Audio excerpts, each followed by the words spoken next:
Hello and welcome. My name is Milka Kipkoech. I am a healthcare worker and a network marketing professional. And this year I'm adding to my portfolio. Yay! I am actually becoming a network marketing coach. And I think that is an addition to my already existing profile. So, what does it take to become a network marketing coach?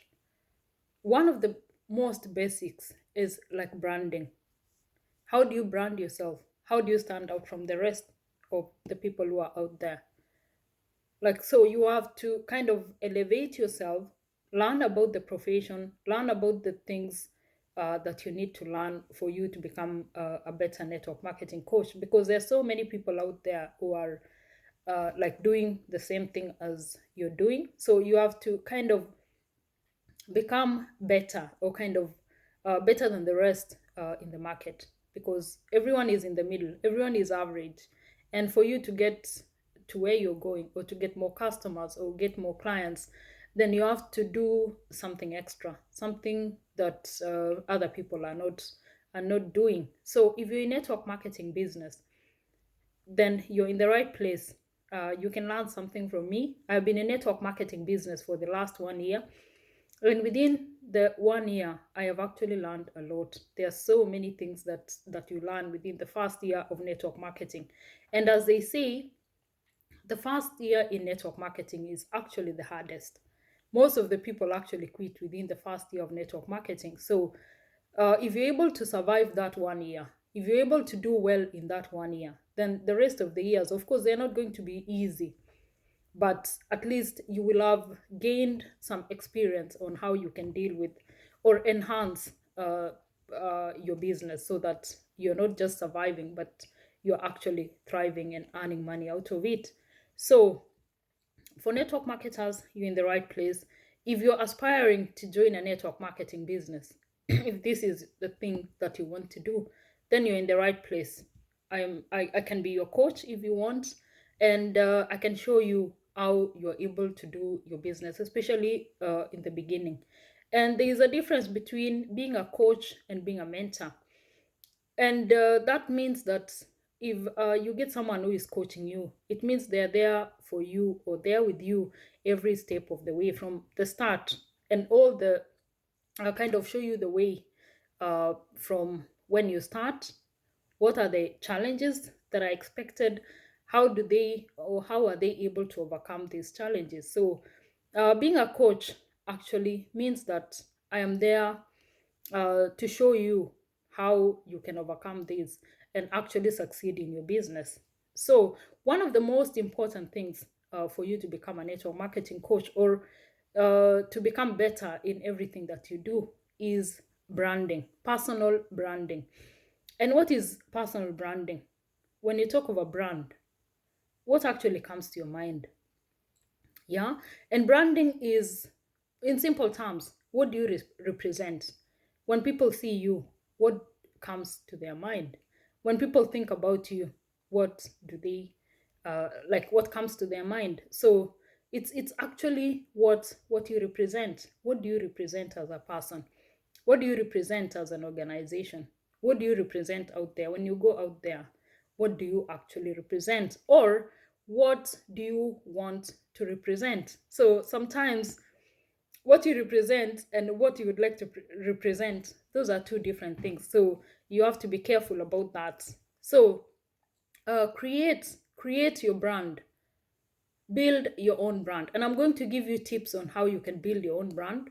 And even if you don't have any followers, if you're not in social media, how do you start building your brand from zero?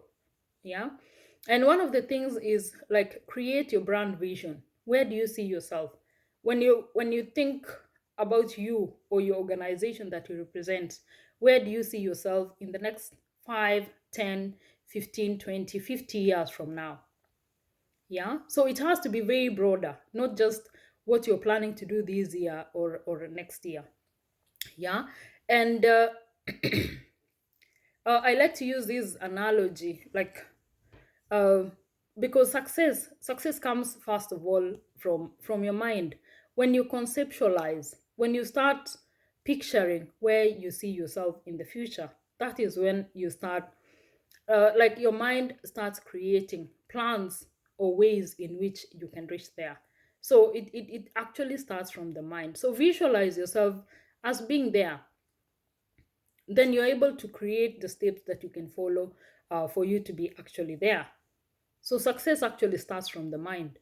And last time, I did a presentation on how to create a vision board.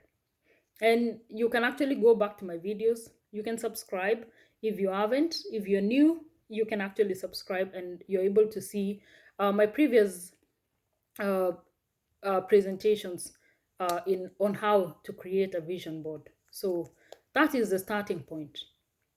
Because when you're creating the vision board, it's not just the drawings or the pictures that you're putting together. It actually takes your mind. You actually kind of visualize what it is that you like to achieve in the coming years. And the most important thing is choose a medium that is easily accessible to you. If you have an office at home, then it would be nice to just hang it next or in front of your office so you're able to see it every time you're working on whatever project. You're able to see it and visualize that, am I are the activities that I'm doing currently, are they adding up to the vision or to where I'm going? So kind of put it in a prominent place where you can access it almost on a daily basis. If you want to use the soft copy, which I showed last time on how to create, put it on your screensaver, on your phone, on your computer, on your office laptop, or wherever, so that you have access to it every time you open your computer. It's the first thing that you see. Because when you have that constant reminder, then you're able to build on it and kind of filter your activities so that the activities that you're doing are only actually centered or centered towards your goal. So you're not getting diverted. Of course, you're allowed to take breaks. You're allowed to divert once in a while. But when you have a constant reminder, then you're able to stay focused on your goal. Yeah. And the most important thing is to synchronize your vision with that of the company that you represent. Most of the times, people actually create a vision that is so contrary to what is in the company that they represent. So it will kind of create a conflict. The hours that you're spending working, the hours that you're doing a project, they're actually kind of diverting you from going towards your goal. So, first of all, whatever it is that you represent, it has to kind of sync with with what you like to do or what you like to achieve, so that you're not doing 1 hour of this and go east and another one is taking you west. So like it creates a lot of conflict and you're not able to achieve. So create your brand vision, create your vision. What is it that you represent? Where are you headed? Yeah. And number two, define your customers or your clientele. Who are the people that you like to represent? And you have to choose this carefully because if you're representing a product that is only usable for, let's say, a certain age group, then you have to choose how you brand yourself based on that, based on your clientele or your customers. If it's only for children, how do you become relevant so that the children are able to relate to you? If it's only for the elderly, how do you brand yourself so that you're able to kind of attract only the elderly? So kind of synchronize in a way that you're able to only focus on your niche. Yeah, or the kind of clientele or customers that you like to kind of talk to. So if it is for example in network marketing, then you have to look for places where networkers are most likely to be, or people who would actually become network marketers. So you have to choose that so that you're not in the wrong place, you get the wrong or kind of show a brand that is not acceptable to a certain clientele or a certain group of people. So define your clientele. Of course, in the beginning, it's a bit challenging because you have uh, every time you bring an idea, it sounds so wide that you're wondering how you can do that, kind of make it narrow. But don't worry about that. Start from where you are, and you can start narrowing it down slowly by slowly until you find something that you're comfortable doing, or kind of you have the expertise, or something that you enjoy doing. So that is very important. And another thing, or I can say number four, is consistency and constance. Become consistent in everything you do. If you have a logo, if you have a social media name, use it in all or across your platforms. If you have a logo and you're doing an interview, for example, on TV, use the same brands. Become a constant that every time people see a certain logo or see your image, they actually know what you're actually representing. So use those and become so consistent so that people can identify you uh, by just looking at certain things. For example, maybe the way you dress, your logo, things like that, so that you're able to kind of make it identifiable to you. And another one is be yourself. And this is the most important actually fact. There is no one else that can become you. Yeah, what are the special attributes that you have? What are your strengths? What are your weaknesses?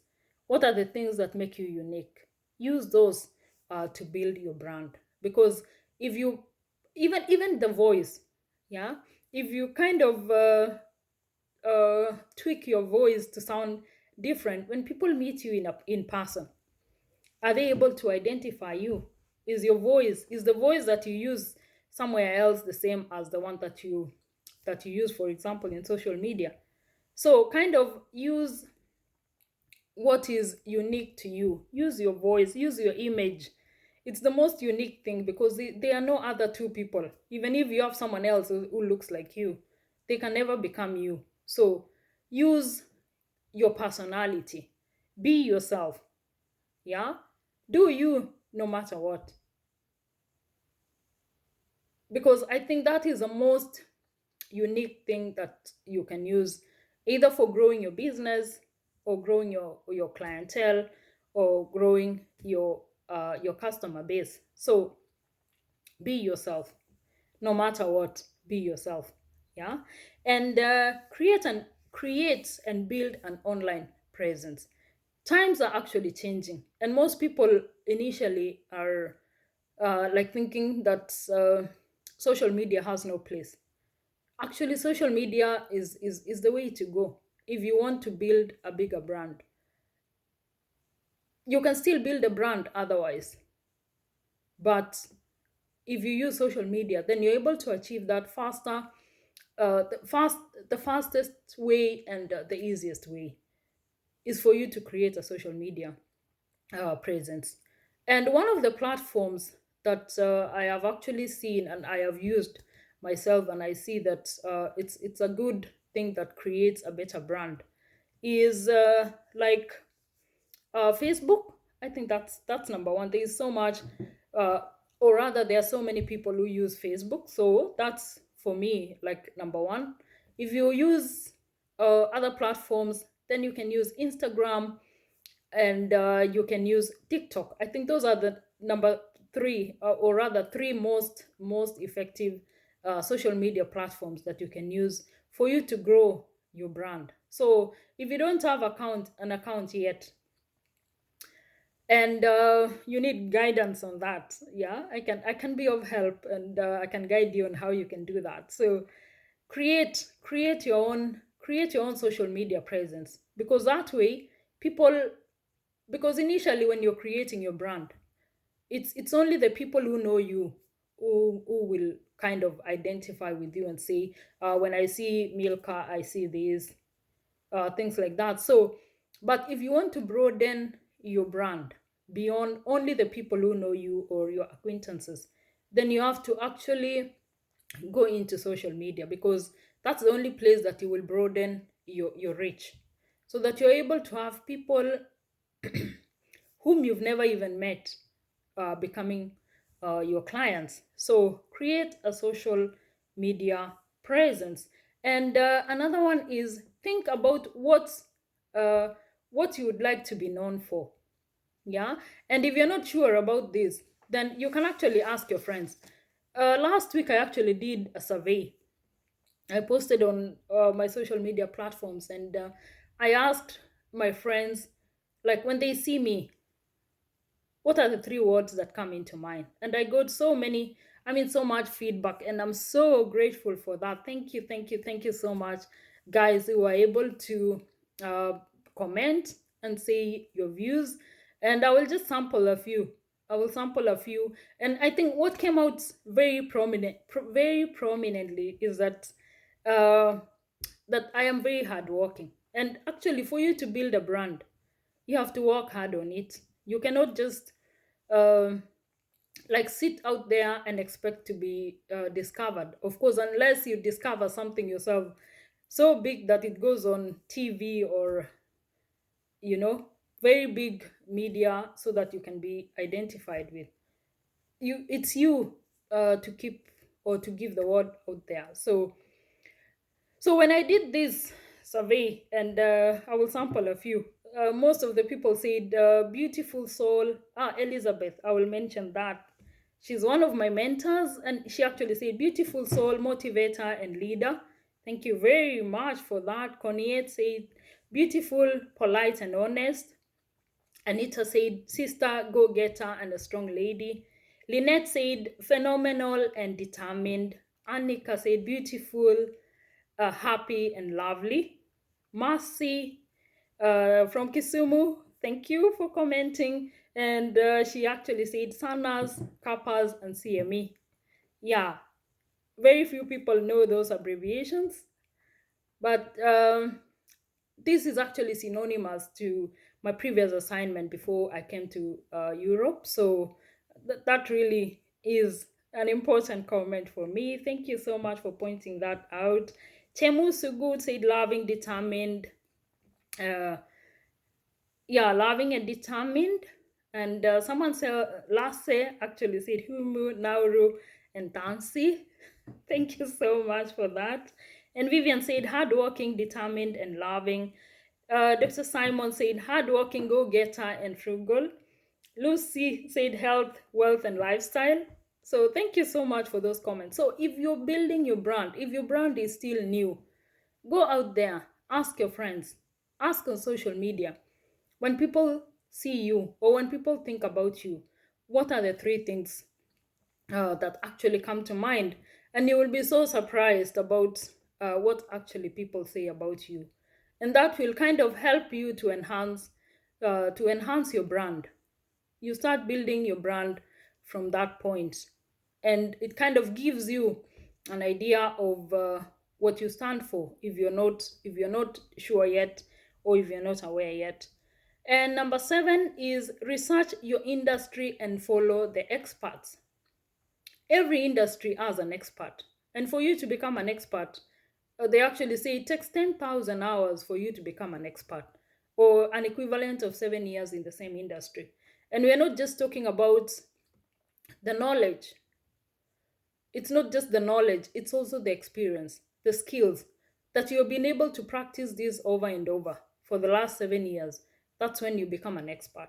So follow the experts, people who've been in the industry more than 7 years.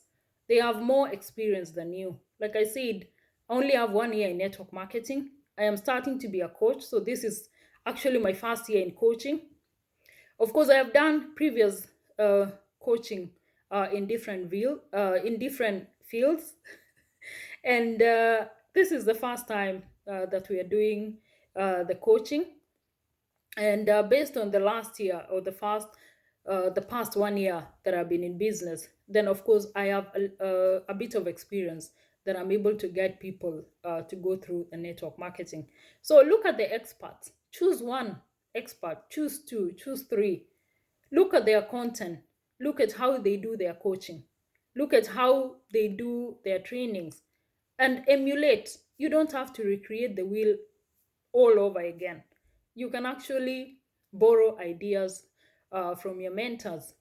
So that way you're not starting from zero, but you're going ahead to learn, or rather to kind of build yourself or brand yourself in a better way.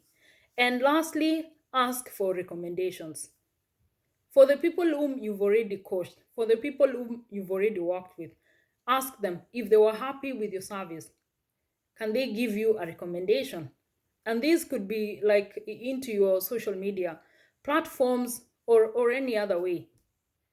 Yeah, so that way other people who are looking for example, mentors, then they're able to relate with you, or they could actually look for you to become their coach or their mentor. So don't be afraid to ask for recommendations. It's one of the ways that your brand can actually grow from zero to where you want it to be. So I think that's all for now from me. Thank you so much for joining me, for your time. And if you're new here, please subscribe, follow, comment, and actually share with your friends, because I think this is valuable information. And if this is, or if this was valuable to you, then don't hesitate to share. So until next time, it's goodbye from me. Thank you.